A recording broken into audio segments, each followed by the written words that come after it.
Mercedes GLE is now a much stronger contender in the segment for premium badged large luxury SUVs. This second generation model gets smarter looks that clothe a bigger, classier cabin that in most models gives you 7 seats.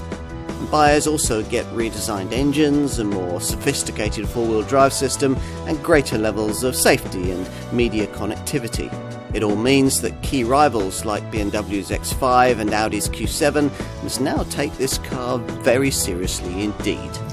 Few luxury SUV drivers delight in throwing their cars around, a much greater priority being the soft, cosseting ride that this GLE's airmatic air suspension serves up on the 6-cylinder models, but not on the 4-cylinder entry-level 300D diesel variant that we're trying here, which gets instead what Mercedes calls its agility control suspension package, including passive springs with adaptive damping. Now, we've opted for this base 245 HP 2-litre engine because it'll probably be the choice of most GLE buyers. But we weren't disappointed to find that doing that meant that we were restricted not only to cruder damping, but also to the older and less reactive version of the Mercedes 4MATIC four-wheel drive system.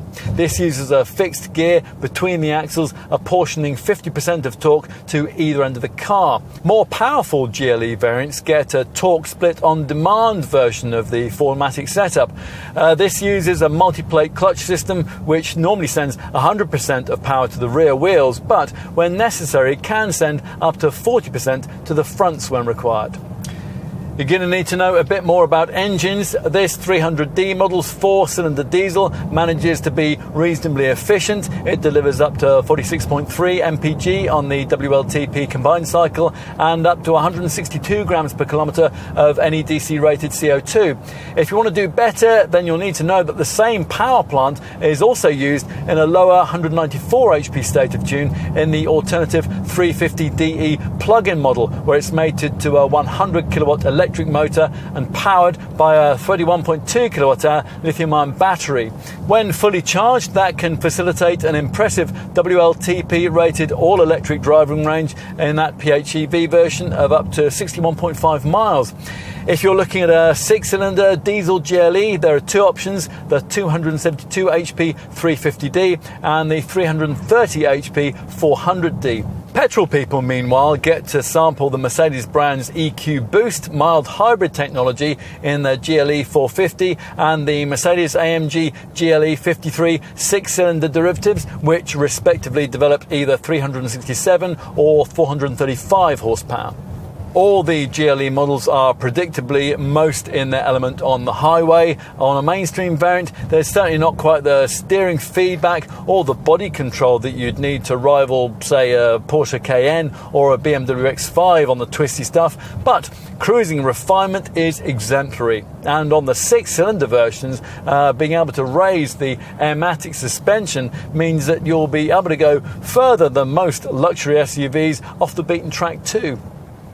You expect a contender of this kind to make a big pavement statement, and of course this second generation GLE model does, courtesy of its larger dimensions and imposing front end. That's embellished by this twin power domed bonnet flowing down into an upright radiator grille flanked by piercing LED high performance headlamps. The slanting C-pillar is characteristic of this model line, and the cleaner flanking allowed the design team to create a far more flowing silhouette for the alternative coupe version of this design. Here though, as you can see, our focus is on the standard SUV model, which gets these larger 20-inch wheels sitting in prominent arches with larger 22 inches available on request.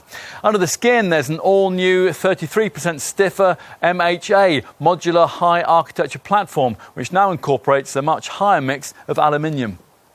Okay, so the outside is now properly modern. Can the same be said inside? In a word, yes. Now, in place of the rather haphazard cabin design that characterised the previous GLE, we instead served up an interior that, in our view, sets a fresh benchmark for quality and sophistication. Some features are, of course, familiar from other large Mercedes models, primarily this distinctive widescreen cockpit layout with its twin 12.3-inch virtual displays, which can be activated by the provided Hey Mercedes voice-activated functionality.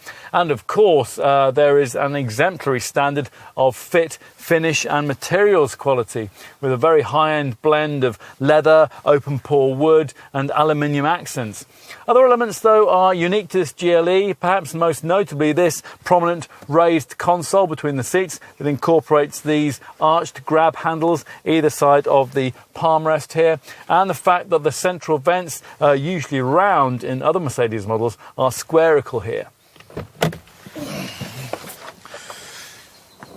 Time to take a look in the rear. There's 69mm more legroom and 33mm more headroom than there was in the previous GLE. Enough in fact so that 6-footers can easily be accommodated, even if, as here, the huge panoramic glass roof has been fitted.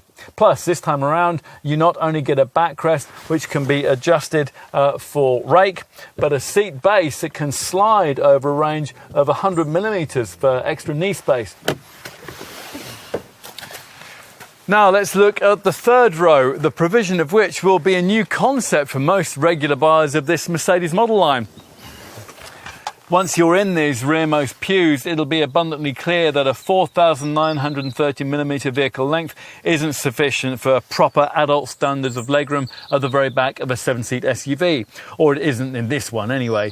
Even if you can persuade those ahead of you to move their centred bench base forward and compromise their legroom quite a lot, it'll be very difficult for any occupants above school age to feel in any way comfortable back here. Finally, let's check out the boot, and that's accessed via this EasyPack powered tailgate. Obviously, there won't be much space at all with this third seating row upright, but when you manually fold the chairs into the floor, 630 litres of cargo capacity is freed up, or at 825 litres if the middle bench is pushed right forward. If you need more, then the 40-20-40 split of the second row backrest means that longer items like skis can be accommodated, and if you use the electrical functionality to fold the second row, then as much as 2,055 litres of space can be freed up. Ultimately, the Stuttgart brand builds more SUVs than anyone else, and there's a reason why globally this is the most popular model of that kind that the company makes.